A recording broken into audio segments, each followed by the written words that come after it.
pastor Israel pediu que nós tivéssemos uma conversa com vocês, para que nós venhamos abrir o nosso coração e compartilhar daquilo que tem acontecido em Cianorte. Se você é novo aqui e ouve o pastor Israel falar de Cianorte, como eu sei que ele tem feito, então somos nós, Gustavo, Letícia, somos filhos dessa casa e fomos enviados para lá. Quantos aqui têm ou acreditam que Jesus morreu na cruz para nos conectar de novo com Cristo, com Deus? Amém? Quantos aqui acreditam ou vivem uma conexão com Deus que ninguém, nenhum poder, nenhuma pessoa pode quebrar essa conexão com Deus, porque Cristo está em você? Diga amém. Quantos aqui acreditam que todos nós podemos viver uma vida perfeita sem nunca mais cometer nenhum pecado? Diga amém. Você percebe como foi mais fraco? Nós não acreditamos nisso. Não acreditamos porque nós começamos pelos nossos pecados. E nós pensamos, eu sempre pequei, sempre errei. Mas esse lugar, ou o lugar onde Cristo está, existe um poder que não há nenhum outro nessa terra, nem em outro lugar. E esse poder, esse mesmo poder, habita dentro de você. E viver Jesus é você dar espaço para que esse poder vá tirando da sua vida, tirando do seu eu, as suas próprias vontades, os seus próprios desejos. Por isso a nossa vida é antes de Jesus e depois de Jesus. Então nós podemos viver uma vida sem nunca mais ferir nenhuma pessoa. Eu sei que é difícil, mas é possível pelo poder de Cristo que está em nós. Não significa que nós somos perfeitos, mas significa que nós estamos sendo aperfeiçoados por Jesus.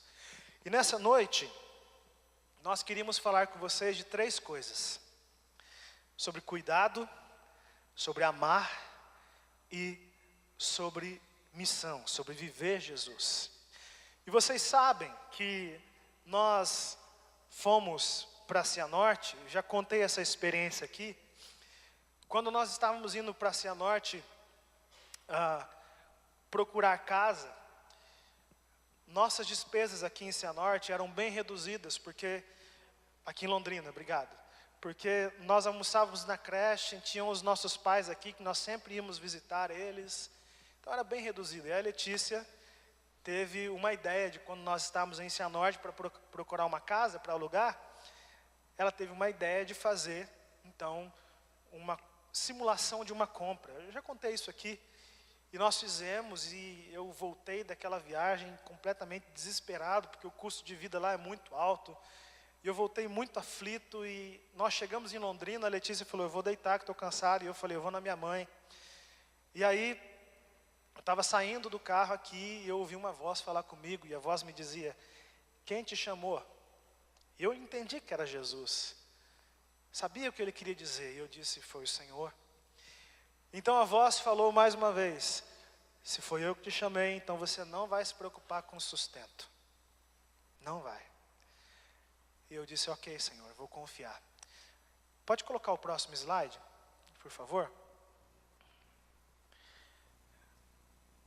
Não foi?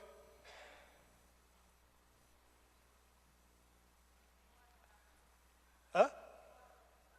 Ah, tudo bem. Aí, vamos ler juntos? Viver Jesus significa ser cuidado por Jesus. Você precisa crer que Jesus está cuidando de você. E depois que Jesus falou isso comigo, conosco na verdade, que eu não estou sozinho.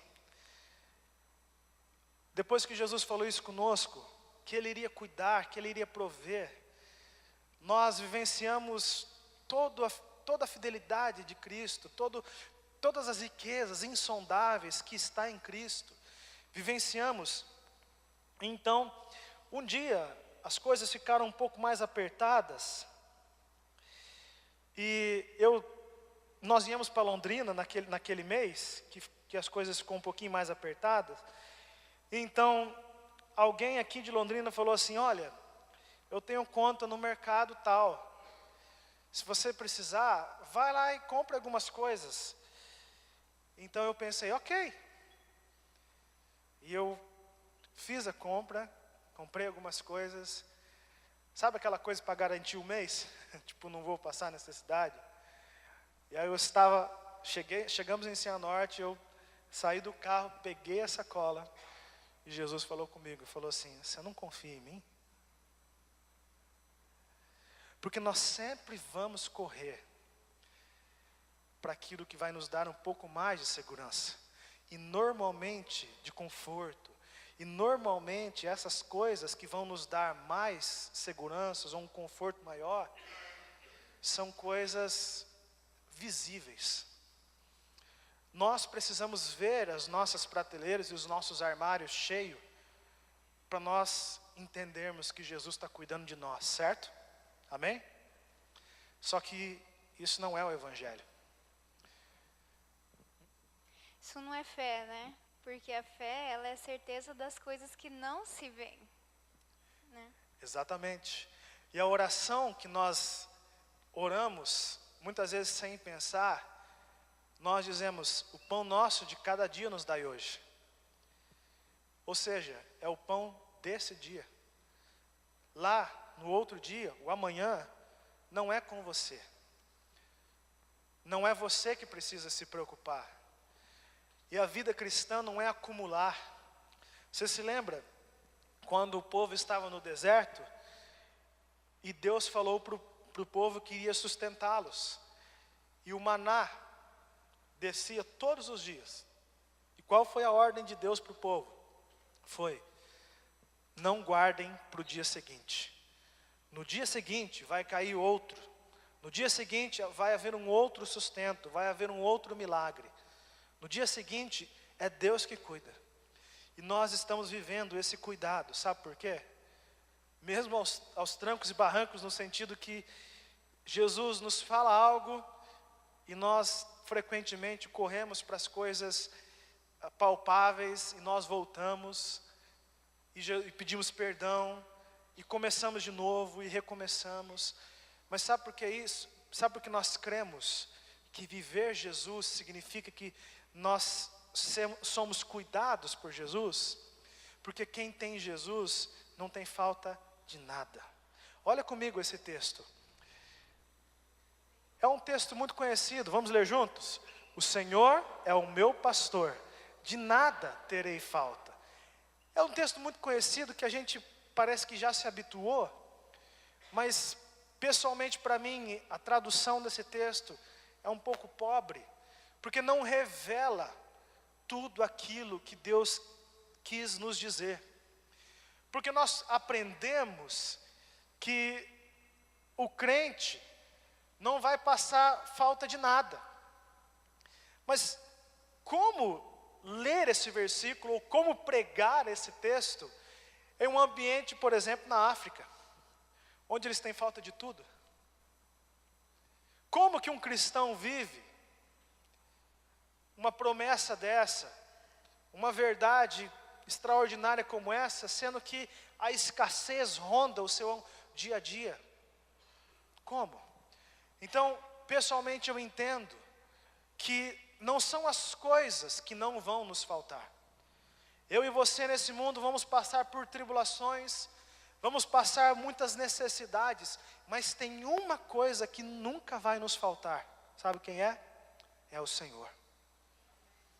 Isso não vai nos faltar. Nós, em diferentes momentos da nossa vida, vamos ter dificuldades ou escassez de algumas coisas, escassez de dinheiro, vai faltar algumas coisas sim, e amém por isso, mas Jesus nunca vai faltar para nós, Ele sempre estará lá. Então o convite do Senhor é para que você se torne ovelha, é para que você seja pastoreado por Jesus, para que, para nós, na verdade, nunca nos venha faltar Jesus. Jesus. Nós temos até um testemunho sobre isso, de que não faltou o sustento,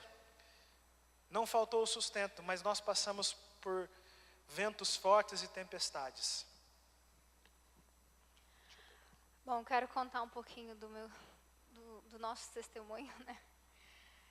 Como vocês sabem, eu passei por uma cirurgia em dezembro. A igreja sabe que eu perdi um bebê há uns 2 anos atrás. E por conta disso eu fui ao médico para ver se eu tinha endometriose, para ver o que dava para fazer para não acontecer de novo abortos, coisa e tal. E eu fui nesse médico, ele falou que a gente tinha que fazer uma vídeo para expandir a minha trompa, para não acontecer o que aconteceu naquele ano, de perder o bebê. Então, vamos marcar vídeo, né? E daí marcamos, era para ser algo muito simples, porque eu não tinha endometriose, eu não tinha nada, era só expandir essa trompa. Mas, durante o procedimento, acabou rompendo o meu intestino. E o médico me liberou para casa com o intestino rompido. Eu fiz essa cirurgia em Maringá, porque Cianorte, as condições de saúde são bem precárias. Né? Até quando a gente chegou na cidade, a gente foi em 2 velórios de erro médico. Então, a gente foi bem recepcionado, assim, né? Aí eu falei, amor, eu vou fazer essa cirurgia em Maringá, porque eu tive várias indicações desse médico de Maringá. Então, tá, aí fizemos, aí ele me dispensou para casa dessa forma. No dia seguinte, eu já fui para casa meio mal, mas ele falou que era normal. No dia seguinte, eu não estava aguentando de dor. E nós tivemos que pegar o carro e viajar até o hospital de Maringá. E uma dor assim, eu não sei explicar, é insuportável, né? E a dor era tão grande, que eu tinha convicção de que eu ia para Jesus, de que eu ia ver o Senhor. Até já instruí o Gustavo, já despedi. Falei, amor, olha... Você pode casar com quem você quiser. Escolhe direitinho, tá? Já até dei minha opinião, olha, eu casaria com fulano. Já arrumei a casa. Nossa, pastor, depois a gente conversa. Já arrumei assim, né? Já fui ajeitando a casa para partir, porque a dor era tanta, gente, não foi frescura. A dor era tão grande que eu tinha certeza que eu ia. E no corredor da sala de cirurgia, quando eles fizeram os exames, a tomografia, e viu que né, ia precisar abrir para limpar, para fazer todos os procedimentos, no corredor da sala de cirurgia eu fui orando. E eu fui falando assim, Deus, a gente foi em agosto para Cianorte, né?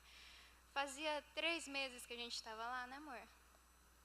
Faz 3, 4 meses que a gente está começando a plantar essa igreja. O que vai ser da igreja? Como se eu fosse, né, uma peça muito importante. Mas eu fiz essa pergunta, Deus, e a igreja? Nem pensei no Gustavo, porque eu já tinha instruído ele, né, a casar, já tinha resolvido o problema dele. Aí eu falei, Deus, e a igreja? Aí Deus falou assim, da minha igreja cuido eu. Aí eu falei, Deus, é verdade. Eu tenho certeza que a igreja não precisa de mim. Mas eu queria muito participar mais. Porque é um privilégio muito grande, Deus.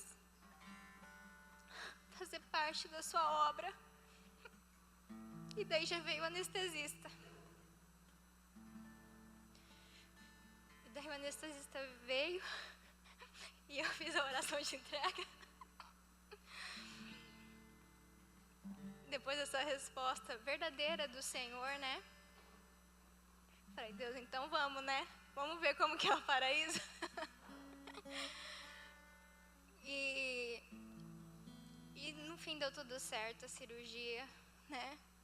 Deus me deu um novo recomeço, uma nova oportunidade. Eu falo que Eu nasci de novo várias vezes, porque o Senhor, Ele é maravilhoso. Tantos acidentes que eu já passei, né? Na barriga da minha mãe sofreu um acidente. Então, assim, mas esse recomeço é muito especial. É muito especial estar aqui.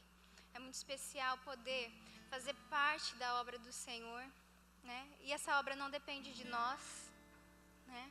As pessoas ficam, nossa, que coragem, né? Começar uma igreja. Não tem glória nenhuma nisso. A sorte é minha, o privilégio é meu de participar da obra do Senhor. E eu lembro o primeiro culto que eu voltei para casa, porque eu fiquei 11 dias internada, sem poder comer, sem poder beber, só tomando dieta pela... Como que é o nome? Tipo uma sonda, mas é aquela dieta que... Parenteral. E quando eu voltei para casa, que eu pude ver a igreja, ver os irmãos, o Senhor me mostrou o propósito de nós estarmos aqui, né? Nosso propósito é só glorificar a Deus com a nossa vida, né? Então, por muito tempo eu questionei, Deus, por que eu tô envolvida na tua casa, estou envolvida na tua obra, né? Não que tem tanta gente por aí, né? Mas assim, Deus, eu queria estar trabalhando, a gente está começando uma igreja, eu tenho que parar, eu tenho que ficar de cama, eu tenho que ficar de repouso. Eu não estou entendendo, Senhor. Mas Deus é glorificado na nossa vida, nas situações difíceis. Não é só nas situações boas, não é quando nós queremos, não é só cantando no louvor, né, aqui na frente. É muito bom cantar aqui na frente, né? Mas o melhor louvor que eu pude dar para o Senhor foi no hospital. E eu digo que foi no hospital porque eu não estava entendendo. Foi quando a minha fé realmente foi provada, foi testada, né? E no hospital eu pude cantar para o Senhor, eu pude adorar e falar assim, Deus, eu nasci para te adorar. Se a minha vida vai te glorificar dessa forma, então, eis aqui a tua serva. Foi o que eu falei. Eu não entendo por que tanto sofrimento, tanta luta, mas eu estou disponível nas tuas mãos. E a gente cantou essa música lá na igreja, né, no meu primeiro culto de retorno. E a gente queria cantar um pouquinho agora. Jesus, em tua presença, reunimos-nos aqui, contemplamos tua face e rendemos-nos a ti. Pois um dia tua morte trouxe vida a todos nós e nos deu completo acesso ao coração do Pai. E o véu que separava já não separa mais. A luz que outrora apagada agora brilha e cada dia brilha mais. Só pra te adorar e fazer seu nome grande e te dar o louvor que é devido. Estamos nós aqui. É só para adorar o Senhor. É só para adorar o Senhor. Então, se é para adorar o Senhor no sofrimento, eu vou adorar o Senhor. Se é para adorar o Senhor na alegria, eu vou adorar o Senhor. Porque esse é o meu propósito, esse é o nosso propósito de vida. Segunda coisa que nós podemos declarar, que quem vive Jesus, pode passar. Viver Jesus significa amar pessoas. Vamos dizer juntos? Viver Jesus significa amar pessoas. Nós já dissemos aqui que fomos com muitas estratégias. Tínhamos habilidades que entendemos que Deus havia construído isso em nós. Trabalhar com crianças, louvor. Então nós tínhamos muitas habilidades e Deus foi nos podando a tal ponto que nós nos vimos, Senhor, me refaça, nos construa de novo, porque a sensação que nós temos é que nós não sabemos nada. E o que sobrou para nós, desde quando nós estamos lá, vai fazer 1 ano. Em agosto agora faz 1 ano. O que sobrou para nós, desde quando nós estamos lá, e aquilo que Deus veio escrevendo e deixando claro para nós, que a nossa estratégia é amar. Como que nós podemos medir um discípulo de Jesus que tem sucesso na sua caminhada com Deus? Talvez muitos de nós diríamos, um discípulo de Jesus de sucesso é uma pessoa que vem à igreja, ou uma pessoa que está envolvida no que Deus está fazendo, ou um discípulo de Jesus que tem sucesso é aquele que é sensível, ou aquele que faz parte de um ministério. Não. Um discípulo de Jesus que tem sucesso na sua caminhada com Deus é uma pessoa que sabe amar. Que sabe amar. Eu queria que nós lêssemos juntos essa frase, eu coloquei. Queria que você repetisse isso. Coloque a mão no seu coração e diga isso. Diga, eu existo para amar. Imagina se nós pudéssemos juntar toda a igreja aqui nessa frase. Imagina se nós pudéssemos fazer com que toda a igreja de Jesus, independente da denominação, vivesse para amar. Imagina se nós pudéssemos colocar essa frase no coração do povo brasileiro. Como seria diferente a nossa nação? Como nós estaríamos vivendo uma realidade completamente diferente daquilo que nós estamos vivendo hoje. E ter a noção que você existe para amar não te coloca acima. Teve uma vez, nós estávamos em Cianorte, era um sábado à noite, nós saímos para comer um lanche. Então, na volta do lanche, nós estávamos indo para a nossa casa, e nós passamos na frente de um bar, e nós vimos que esses cantores sertanejos de playback, ele estava cantando, mas no bar acho que não tinha nenhuma pessoa. Mas ele estava cantando com uma vontade.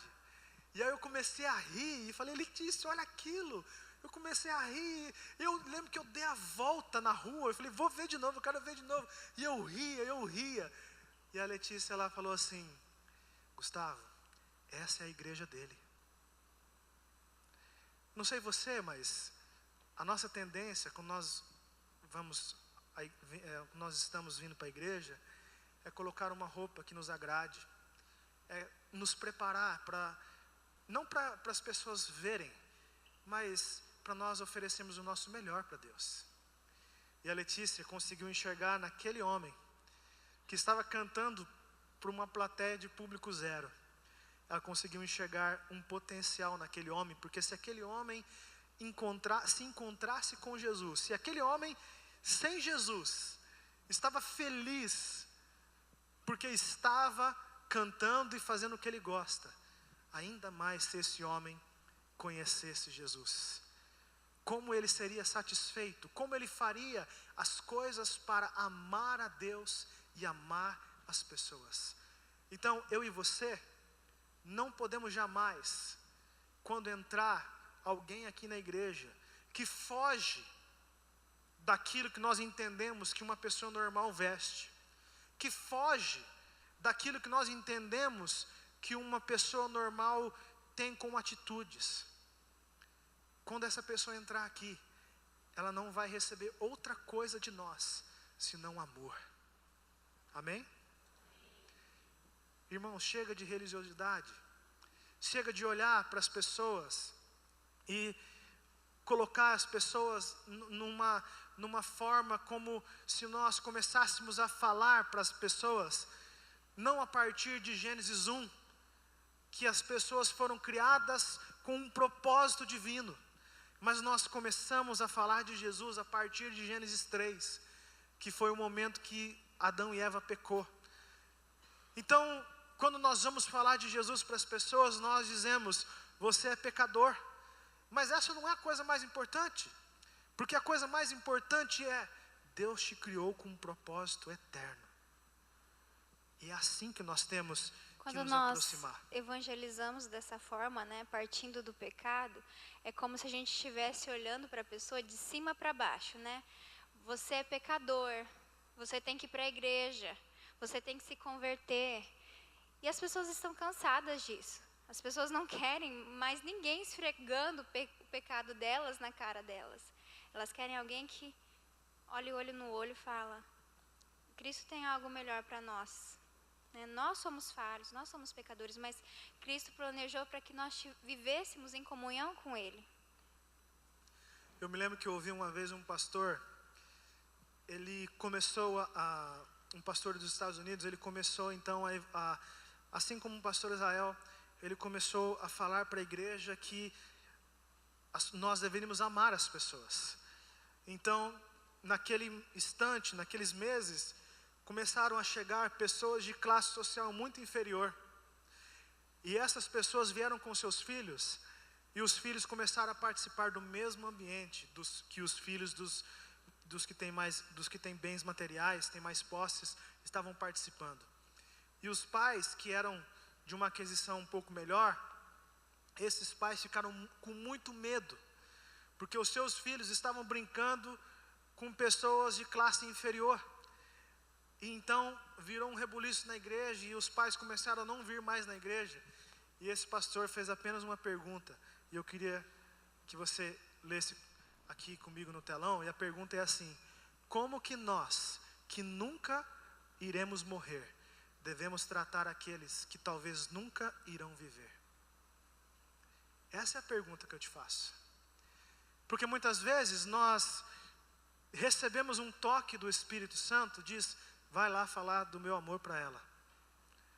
Só que às vezes essa pessoa, ela tem todo um perfil que não combina, que gera medo no nosso coração. Então, como que nós, que nunca vamos morrer, como que nós, que nunca vamos passar pela morte, porque Jesus venceu a morte, amém? Jesus venceu a morte, e nós cristãos nunca vamos conhecer a morte, a não ser a morte física. Como que nós devemos então tratar aqueles que talvez nunca conhecerão o amor de Deus? Tem um autor chamado Leonard Swift, que em um dos seus livros, ele fala que na década de 50 e 60, para que uma pessoa chegasse até Jesus, para que uma pessoa tomasse enfim uma decisão de dizer: eu aceito Jesus, essa pessoa deveria receber de 3 a 5 toques. O que são toques? Toques são aqueles momentos que você faz alguma coisa ou fala alguma coisa para uma pessoa, e essa pessoa se sente profundamente tocada por Deus. Profundamente tocada por Deus. Mas não é no primeiro toque que a pessoa toma uma decisão. É um processo. Então esse autor, o Leonard Swift, ele fala que uma pessoa na década de 50 e 60 era preciso de 3 a 5 toques. 3 a 5 toques para que ela viesse tomar uma decisão por Jesus. Agora, em 2017, ele diz que uma pessoa precisa de no mínimo 20 toques. 20, no mínimo. Isso significa que quando nós percebemos uma pessoa passando por problemas, nós vamos lá e dizemos: olha, posso orar por você? Porque ninguém ofereceu isso a ela. E nós dizemos: olha, posso orar por você? E nós oramos para a pessoa, demonstramos o nosso amor por ela. Então, aquele foi um toque. Foi um. E a nossa oração deve ser: Senhor, levante os outros 19. E a nossa oração deve ser: Senhor, eu não sei se eu vou ser o número 1, ou o número 2, ou o número 17, ou o número 20, mas eu quero ser pelo menos um. Eu quero ter a condição de tocar o coração de pelo menos uma pessoa. Porque não importa a ordem. Por isso eu acho que tem algumas canções que nós cantamos na igreja, e obviamente não é uma crítica, mas parece que é algo que é muito genérico. E nós dizemos: Senhor, usa-nos para Para quê? A vida cristã é que nem uma escada rolante. Você sobe e ela vai te levar até em cima. A vida cristã, no dia a dia, é assim também. Você diz: Senhor, hoje, a oração que eu acho que você tem que fazer, que eu faço lá em Cianorte, é: Senhor, qual é a pessoa que o Senhor quer que eu entregue o seu amor a ela? Quem é a pessoa que precisa ser amada por ti? Ser amada por ti, e eu vou fazer parte disso. Tem uma história que eu ouvi uma vez, de uma criança. Estava uma família de madrugada, todos estavam dormindo, e de repente uma tempestade assolou aquela casa, e todos acordaram com muito medo. E a filha, um bebê ainda, tinha mais ou menos uns 4, 5 anos, um pouco mais talvez, ela disse: pai, eu posso ficar aqui com vocês? Porque ela estava com muito medo. Então a tempestade parou um pouco, e o seu pai disse: olha, filha, vai para a sua cama, Jesus vai estar com você. Vai para a sua cama, Jesus vai estar com você lá. E a filha não foi. E o pai disse de novo: filha, vai para a sua cama, Jesus vai estar com você. E a filha ouviu e novamente não foi. E aí o pai disse um pouco mais sério, um pouco mais firme, ele disse: filha, vai para a sua cama, Jesus vai estar com você. E a filha então disse: eu sei, pai, que Jesus vai estar comigo, mas nesse momento eu preciso de alguém que tem pele. Você entende?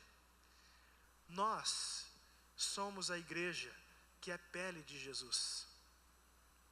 Jesus nos chamou para ser pessoas que vão estar perto de outros que não conhecem Jesus, pessoas que não conhecem o que é ter paz, pessoas que estão desesperadas. Eu não sou contra a oração de dizer: Senhor, usa-me, mas eu prefiro dizer: Senhor, me dá sensibilidade, porque o mundo está acontecendo e as pessoas, elas estão caminhando sem pensar, elas estão caminhando sem ter uma visão de futuro, estão caminhando apenas olhando para o chão, olhando apenas para o hoje. E Jesus quer que nós tenhamos um coração sensível, para que as pessoas que Ele colocar no nosso caminho hoje, nós venhamos repartir ou compartilhar o amor de Jesus. Eu acho que esse é o nosso problema. Nós não sabemos compartilhar o amor que nós recebemos do Pai. Nós temos dificuldade de externar, de fazer com que está aqui, o amor que recebemos de Jesus, chegue até as nossas mãos, e nós venhamos fazer alguma coisa para as pessoas. Eu e Letícia decidimos fazer da nossa casa um lugar de amor. Não para nós, porque nós já recebemos, nós estamos satisfeitos em Jesus. Mas toda pessoa que pisar na nossa casa, nós temos um compromisso de amar. Não importa quem seja. Talvez você pode começar por aí. Talvez você pode começar fazendo uma ligação. Talvez você pode começar mandando um e-mail, mandando uma mensagem. Não essas mensagens do WhatsApp que você recebe e encaminha. Não, essas correntes, não. É uma coisa direcionada. Fulano, eu orei por você hoje. Uma coisa que exige o nosso tempo, a nossa dedicação, né? Minha mãe, ela foi essa semana passada para casa, porque ela tinha operado, e eu fui cuidar dela. E daí eu fui no mercado comprar algumas coisinhas, e quando eu estava entrando no carro, uma mulher, ela ia passar na faixa e o carro não parou para ela. Quase atropelou a mulher. O retrovisor do carro chegou a bater com muita força na mulher, machucou o braço dela. E ela ficou assim meio em choque. E minha mãe, ela estava comigo no carro, ela falou assim: Lê, olha lá, vai lá. A mulher, ela está em choque, ela está sem entender o que está acontecendo. Só que eu não tinha visto. Ela só falou assim: vai lá, a mulher está em choque. Daí eu fui. E daí eu comecei a conversar com a mulher, porque a mulher, ela saiu correndo assim meio desnorteada, né? E eu perguntei: o que aconteceu? Dei um pouquinho do meu tempo para ela, né? Senta aqui. Aí eu sentei ela, peguei uma água no mercado, dei água para ela, e ela sem entender o que estava acontecendo, assim, meio em choque, olhando para o nada. Daí ela foi acalmando, aí ela começou a falar. Hoje não era para eu ter saído de casa. Ela falou desse jeito. Estava sentindo que não era para sair de casa, só acontece coisa ruim comigo. Aí aconteceu isso comigo, aconteceu isso outro. E agora eu fui atropelada. Minha irmã morreu atropelada. E ela chorava, ela chorava, ela chorava. Aí eu falei, eu acho que você tinha que sair de casa. Você tinha que sair de casa para você ver que Deus está cuidando de você. Porque ao invés do retrovisor, podia ser o carro. Podia ter te pego em cheio. Você tinha que sair em casa para saber que tem um Deus que está cuidando de você, que está te livrando. E daí ela olhou assim, né? Aí ela acalmou mais. Aí eu falei, posso orar com você? Orei com ela. Não preguei placa de igreja, não falei, olha, vai na minha igreja. Falei só do amor de Jesus. E eu creio que essa oração, o amor de Jesus, vai tocá-la e vai direcioná-la, né? A gente tem que olhar com os olhos assim da fé e ir pensando no reino. Porque às vezes a gente evangeliza e a pessoa não vem para a nossa igreja e bate aquela frustração. A gente fala assim, meu Deus, dos toques eu nunca sou o 19, né? O que o 19 é quando a pessoa se converte, batiza. Eu nunca sou o 19 e a gente vai ficando frustrado. Mas a gente não pode ficar frustrado, a gente tem que ficar motivado em estar participando da obra do Senhor, fazendo parte dessa imensidão que é o reino de Deus. Eu costumo dizer que, até uma história que contaram pra gente, né, antes da gente ir para a Cianorte, que nós somos aquela criancinha de 5, 6 anos, pequenininha, que o pai leva para o trabalho. Quando a creche não está funcionando, o pai leva para o trabalho, e a criancinha quer ajudar o pai. Mas ela não tem idade para ajudar o pai. Ela só atrapalha, ela só fica bagunçando o serviço do pai. Mas o pai tem alegria em estar com a criança. Então, assim é nosso relacionamento com Deus e o nosso serviço para Deus. Deus não precisa de nós no trabalho dele. Ele é bem competente para fazer o trabalho dele, né? Ele usa mula, ele usa o que ele quer. Eu já ouvi histórias de gente que se converteu com assovio. Então, nós que temos o privilégio de fazer parte, de ir para o trabalho com o papai, né? Uma vez nós fomos fazer um curso em São Paulo, e aí, recentemente, e aí nós saímos de São Paulo às 8 horas da noite, e o ônibus ia chegar em Cianorte 6h30 da manhã.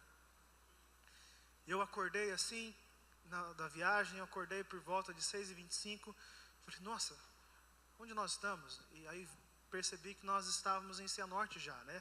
Fiquei com medo de perder a rodoviária. Eu acordei meio apressado assim, eu não sabia ainda, mas o amor em mim parou. O amor parou de fluir naquele momento. E eu desci meio apressado do ônibus, e nós já pegamos as malas, e eu falei, Letícia, vamos pegar um táxi. E a minha casa, da rodoviária lá de Cianorte, é cerca de 1 quilômetro, não mais que isso. Então, nós fomos pegar um táxi, e eu perguntei para o taxista, quanto você cobra para nos levar até ali perto, atrás da igreja matriz, né? Ele falou assim, R$25. Eu fiquei com muita raiva, o amor em mim tinha parado, parou de fluir. O canal estava meio entupido, meio sujo de entulho. Eu fiquei com muita raiva, eu falei assim, mas você vai ligar o taxímetro? Ele falou assim, Cianorte não tem taxímetro, meu amigo. Aí eu falei assim, mas é um absurdo o preço que você está cobrando. Eu falei assim, mas é assim mesmo, Cianorte é assim. E aí eu falei, Letícia, vamos sair daqui. E a Letícia apertava o meu braço, normalmente a Letícia, ela não faz isso. Na verdade, normalmente eu não faço isso. Mas ela apertava meu braço e falava, vamos. E eu fui. Só que a mala estava quebrada, não dava para pegar um negócio assim e ir puxando. Eu tinha que literalmente fazer isso aqui, ó. Todo o percurso. Eu falei, amor, paga os 25. A mala é mais cara que 25. E eu falei, não. Aí nós fomos então, eu falei, vamos pegar um ônibus, porque a rodoviária e o terminal de circular, que eles chamam lá, de ônibus de linha, é do lado. Eu falei, vamos pegar um ônibus. Então, chegamos lá na no terminal circular, e aí eu perguntei, que horas que passa o ônibus para ir lá para a Zona 2, que é onde nós moramos? Aí o cara do terminal falou assim, 7h20. E o ônibus, esse horário era por volta de 6h40, ia ficar 40 minutos esperando. E a gente fazia 2 semanas que estava fora de casa, eu estava extremamente cansado, esgotado. E o amor em mim não havia voltado a funcionar, estava parado.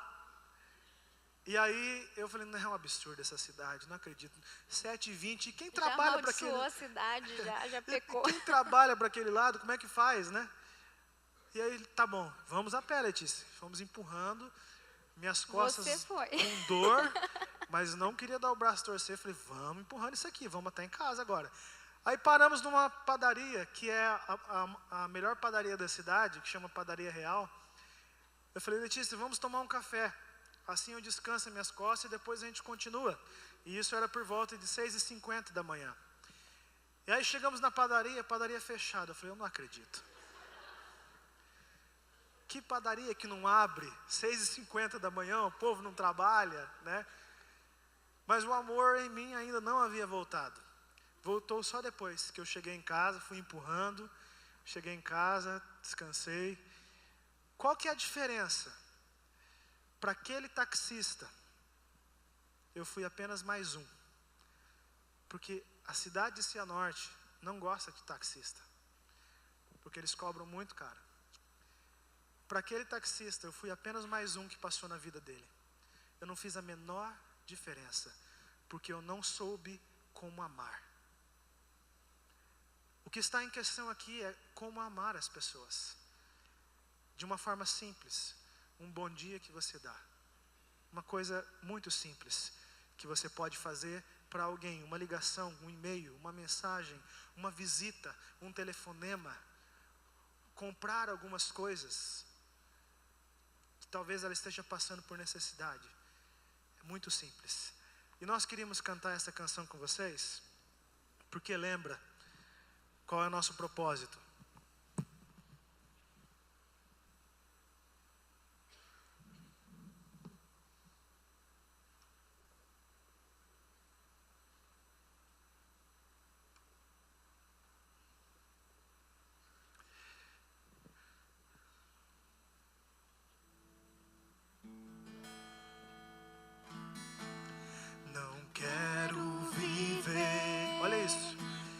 Para mim mesmo, eu quero servir e o amar, irmão, compartilhar e dividir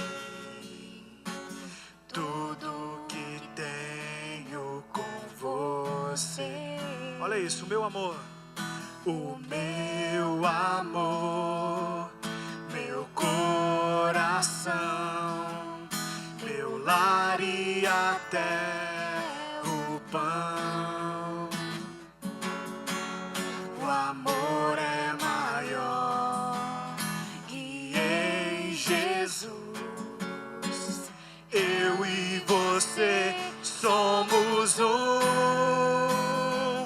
Eu quero ser uma bênção pra você, o aceitando assim como é, pois a vontade de Deus revelada em Jesus é que sejamos um. Eu quero ser uma bênção pra você, em compromisso e dedicação. O amor é dom de Deus, pra sempre vou viver em Jesus. Eu amo você. Repita mais uma vez comigo, diga: eu existo para amar.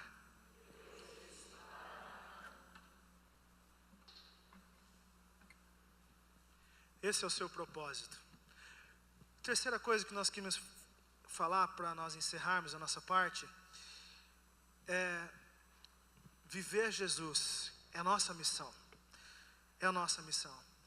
Nós fomos a um curso em São Paulo, esse mesmo, como eu contei que estávamos voltando, e o pastor, ele contou uma experiência de que quando ele estava num momento decisivo da igreja, pessoas estavam saindo por causa que não apoiavam o que ele estava fazendo na igreja.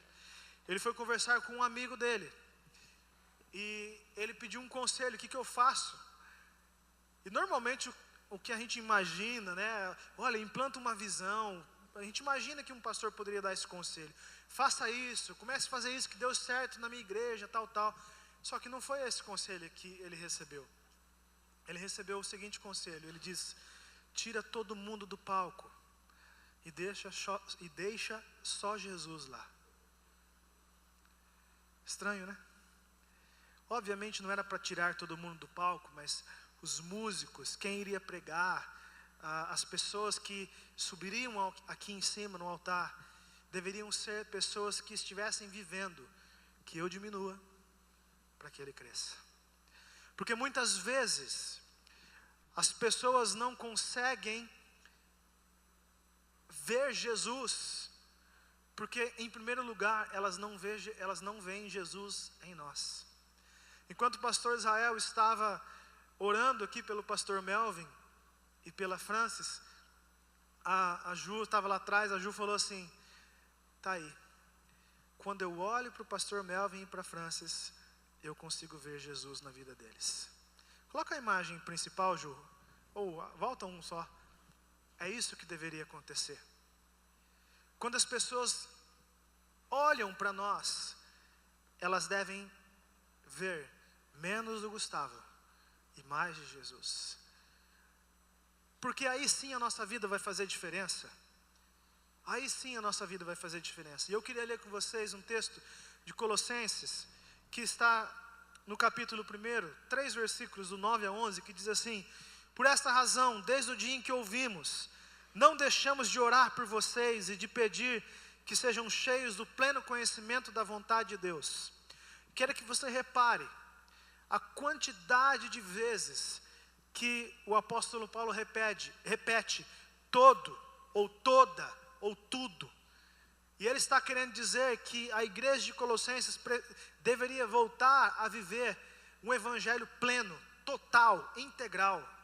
Por isso eu vou ler de novo o versículo 9, diz: por essa razão, desde o dia em que ouvimos, não deixamos de orar por vocês e de pedir que sejam cheios do pleno conhecimento da vontade de Deus, com toda a sabedoria e entendimento espiritual.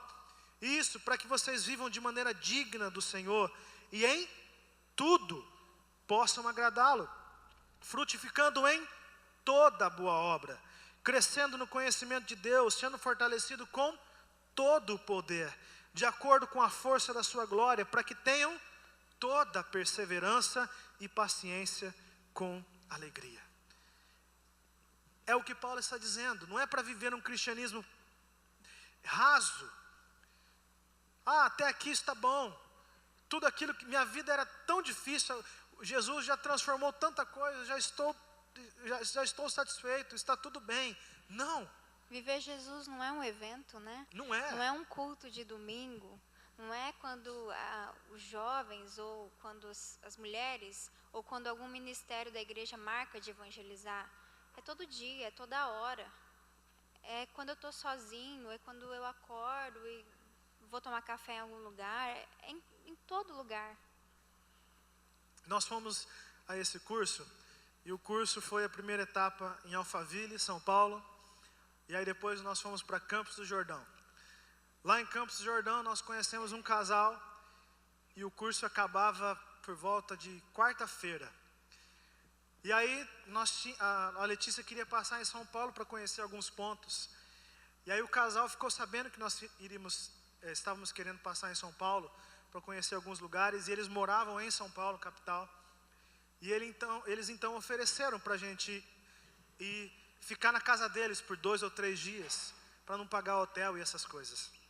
E aí nós combinamos, nós chegamos na casa deles na quarta-feira, no final da tarde, e eles falaram assim: olha, hoje é aniversário do meu filho, eu queria convidar vocês para ir num restaurante conosco, comemorar o aniversário dele. E nós dizemos, tudo bem, nós vamos. E era esses restaurantes chiques. E o meu coração já ficou acelerado já. Eu falei, Senhor, cuida de nós, Jesus. Só adiantando, depois que nós comemos assim, o pastor estava do meu lado, depois que nós comemos, o pastor pegou a nota. Eu vi o valor da nota, falei assim, sangue de Jesus. Não vou conseguir voltar embora. E aí, vai ter que vender a passagem para pagar a conta. Aí, era um restaurante meio chique, eu não conhecia muito essas coisas, né? E aí tem uma coisa chamada refil, que é o que você bebe. Você pede o refil de uma bebida, e agora eu sei, e o garçom vai colocando. Você vai tomando e vai esvaziando, o garçom vem e coloca de novo, e é de graça. Agora eu sei, mas eu não sabia. Então, a comida era bem assim apimentada, e eu estava comendo, e como era bem apimentada, eu fui tomando bastante líquido, e sobrou um tantinho assim no meu copo, era uma canecona grande, e sobrou um tantinho assim. Eu continuei comendo e pensei, vou deixar esse tantinho assim, para quando eu terminar de comer, eu dar aquela golada e matar minha sede, né? E aí, o garçom, ele viu que estava um pouquinho assim, ele pegou meu copo. Enquanto eu estava conversando com o pastor, ele pegou meu copo. Eu falei, quem pegou meu copo? Aí o rapaz estava do lado, foi o garçom. Aí, a hora que eu terminei de falar, o garçom colocou um novo na minha frente. E aí eu falei para o rapaz, eu não vou pagar por isso, eu não pedi. Eu não pedi. E então, aí o pastor me explicou, assim, não, Gustavo, é refil, você paga uma taxa e você toma quantas vezes você quiser. E eu entendi, meu coração descansou, né? Eu falei, então pode trazer então, né? Mas se a gente olhar, Deus é o garçom que não quer que você viva com um copo pela metade ou um copo com poucas coisas. Deus é o garçom que veio fazer com que a sua vida espiritual esteja sempre cheia, seja abundante, que a sua vida espiritual não seja na média, que a sua vida espiritual possa ser transbordante, porque Ele planejou a vida cristã desse jeito. E mais ainda, Ele colocou Jesus. Ele colocou Jesus para que você não venha ter falta de nada. Eu estava guardando aquele restinho da bebida, não era alcoólica, mas eu estava guardando aquele restinho de chá para matar a minha sede. Mas Jesus já disse para nós, eu sou a água da vida. Eu sou o pão da vida. Vocês não precisam ter falta de nada, de nada. E eu, para encerrar aqui, eu uso esse exemplo. Você que já foi numa churrascaria, você nunca vai em uma churrascaria e vai ver que na frente da churrascaria tem uma barraquinha de lanche ou uma barraquinha de pastel. Por quê? Porque ninguém vai comprar. Todo mundo saiu muito cheio, todo mundo saiu muito satisfeito da churrascaria, então não tem por que encher a barriga com lanche ou com pastel. A vida cristã é a mesma coisa. Se nós estamos satisfeitos em Cristo, se Jesus é tudo que você precisa, realmente você entende isso, então você não vai ficar comendo nas barraquinhas da rua, porque você está satisfeito em Jesus. E um discípulo satisfeito em Jesus, ele não depende que as coisas deem certo na igreja, para que ele venha participar, ou para que ele venha no culto. Um discípulo satisfeito em Jesus, ele vem só porque ele entende que Jesus o abastece, e ele não tem falta de nada.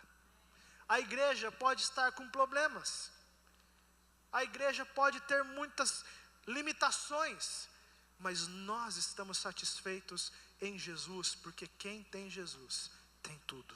Não é isso que nós cantamos? Quem tem Jesus tem tudo, quem não tem não tem nada. Irmãos, é uma vida plena. Viver Jesus não é viver algumas coisas do reino de Deus. mas é viver toda a verdade do reino de Deus. Nós íamos cantar uma música, mas eu quero chamar o louvor, nós passamos um pouquinho do tempo. Queria chamar o louvor para nós cantarmos uma última música. E eu vou encerrar com uma frase para vocês. Eu ouvi essa oração há um tempo atrás e eu confesso que eu não tinha entendido. Mas agora que nós estamos em Cianorte, eu estou entendendo muitas coisas.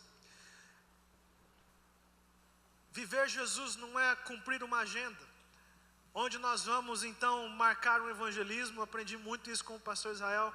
Onde nós vamos marcar o evangelismo, nós vamos evangelizar então as pessoas do bairro, nós vamos evangelizar a cidade. Não há nenhum problema nisso. Sei que o pessoal fez isso ontem aqui. Mas eu, Gustavo, ia nos evangelismos e no outro dia eu ia na padaria, eu ia no açougue e quase que chegava a dizer: olha, dá o meu negócio que eu comprei aqui que eu tenho que ir embora, eu não estou com tempo. E agora em Cianorte eu estou entendendo que viver Jesus é no lugar que eu estiver, nós estamos lá, nós não estamos com pressa, porque existe uma sensibilidade no nosso coração, como a Letícia falou, ela estava ali com a sua mãe, feito cirurgia, mas ela parou tudo para dar atenção para uma pessoa. Então, nós vivemos assim. E a oração que eu ouvi tem tudo a ver com o que eu compartilhei com vocês, porque é o meu desejo mais profundo nesse momento. Mais profundo. E a oração é: Senhor, não me deixe de fora do que o Senhor está fazendo no mundo. Não me deixe de fora do que o Senhor está fazendo na vida das pessoas. Porque eu quero fazer parte. Eu quero ter pelo menos um toque em alguma pessoa. Eu quero ser instrumento de Deus para alcançar outros. E eu quero convocar você. Se existe um desejo no seu coração para que isso aconteça, eu queria que você se levantasse. Se você quer viver Jesus e influenciar, ser toque de Deus na vida das pessoas, eu queria que você se levantasse. Nós vamos orar, o pastor Israel vai orar e nós vamos cantar essa última canção.